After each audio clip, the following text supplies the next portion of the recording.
কোন আইনে বা কোন নীতিতে নিয়মে তাদেরকে বাদ দেবেন? একটা তো আইন দেখাতে হবে নিশ্চয়ই, যেহেতু আইনের শাসন যদি আমরা বলি সেটা, মানে তারা নিবন্ধিত দল, তারা নিষিদ্ধ দলও না। তাহলে তাদেরকে আসলে কিসে বাদ দেবেন নির্বাচন প্রক্রিয়া থেকে, সামনে একটি থেকে? নির্বাচনী প্রক্রিয়া থেকে বাদ দেওয়ার কথা পরের আলোচনা। প্রথম আলোচনা যে জাতীয় ঐক্যে তাদেরকে ডাকা হলো কি হলো না, জাতীয় পার্টিকে হুম। ডাকা হলো কি হলো না, আপনার প্রশ্ন ছিল সেই জায়গাটিতে। এখন হ্যাঁ। সেই জায়গাটিতে এখানকার মানদণ্ড, আইন, যা কিছুই বলেন, এটি হচ্ছে গণ অভ্যুত্থানের ম্যান্ডেট। শত শত মানুষ হত্যা করে শেখ হাসিনা যখন পালিয়েছে, আওয়ামী লীগের নেতৃত্ব যখন পালিয়েছে, তখন এই আওয়ামী লীগের পক্ষে বাংলাদেশের একজন মানুষও দাঁড়িয়ে প্রতিবাদ করেনি যে শেখ হাসিনার পক্ষে, আওয়ামী লীগের পক্ষে অবস্থান নেয়নি।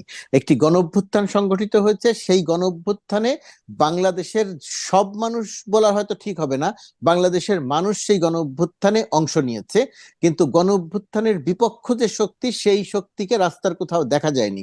এবং সেই হুম। গণঅভ্যুত্থান করতে গিয়ে যেহেতু একটা রক্তাক্ত, মানে রাজপথকে রক্তাক্ত করা হয়েছে, ওই রক্তাক্ত রাজপথ মারিয়ে আওয়ামী লীগের বর্তমান নেতৃত্বের ওই যমুনা পর্যন্ত যাওয়ার কোনো অধিকার নাই, জাতীয় ঐক্যে শরিক হবার কোনো অধিকার নাই। একইভাবে অধিকার নাই জাতীয় পার্টি যে এই জি। গণ অভ্যুত্থান বা আওয়ামী লীগের সহযোগী, আওয়ামী লীগের দোসর, আওয়ামী লীগের যে অপকর্ম, আওয়ামী লীগের যে দুর্নীতি, আওয়ামী লীগের যে জালিয়াতি, সেই জালিয়াতির প্রধানতম দোসর হচ্ছে জাতীয় পার্টি। সুতরাং জি। জাতীয় পার্টি এবং আওয়ামী লীগের বর্তমান নেতৃত্বের আওয়ামী লীগ রাজনীতিতে সম্পূর্ণ অপ্রাসঙ্গিক। জাতীয় ঐক্যের জায়গাতে তাদের কোনো গ্রহণযোগ্যতা নেই, তাদের থাকার কোনো কারণ নাই। এটা আইনের ব্যাপার জি। নয়, এটি হচ্ছে গণ অভ্যুত্থানের ম্যান্ডেট।